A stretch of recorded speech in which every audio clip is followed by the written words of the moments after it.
ngasi BJP MLA singna Governor Unakhre Governor Unaruraga tholakpada hairok SCG MLA Tihai Sradeshamna paumi singda phongdokhibada ngasi Governor ga unakhiba aduda gwaltabi gi thodok adugi matangdasu wari sanake thodok asibu makhoi gi maikaidagi yaningdaba phongdokhi hainasu paumi singda mahakna phongdokhe loinana ngasi Governor ga unariba asida Anouba Popular Government ama semnaba MLA nifuga mari lei haina Governor da makhoina claim tawremle hainasu mahakna Governor ga unaruraga tholakpada paumi singda paudamkhe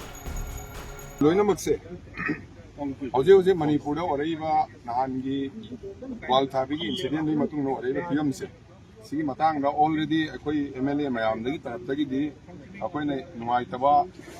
pen do Toukhre action lawaningba hana Toukhre do ngasi si aduga mari leina mari leina na praja mayam su pamba popular government na sembagi mari da mota akoi mayam loinamak MLA nifu mari loinamak na sarkar no sembasi yare sarkar sembasi semnaba koi MLA loinamak na ready leira praja ya pamra su leire akoi mayam su sarkar semba yare haibagi adugi governor koi piro bane aduga atopa tongan ma solution kai tawro phani khotani haibada koi leiraram governor side ne ma note tawra ka kai tawba ya no loino yengani in the interest of praja gi interest ta Manipur gi interest ta adu akoi tawba ya ba tawbani hara ba sarkar semba ise akoi ji central leadership na lawra ka national party ni na akoi loino ready the leire some kind of claim ga samana nate loino ni ya karam kana ya da ya gi sarkar semba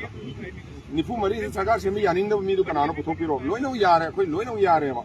even Congress ki manga du di akoi party di yaw da ne khang de moi so ya de hai ba di lem do man de kam ba aduna akoi ki di Congress ki di khang ya dre akoi loino ma ki sarkar semba yare honorable speaker na loino ma amam de moi loino akoi MLA mem su unarabane ba di pun su unarabane ba aduna sarkar semba da ya da ba di kanam ta lekti loino ma sarkar semba di yare akoi Manipur ki praja men ware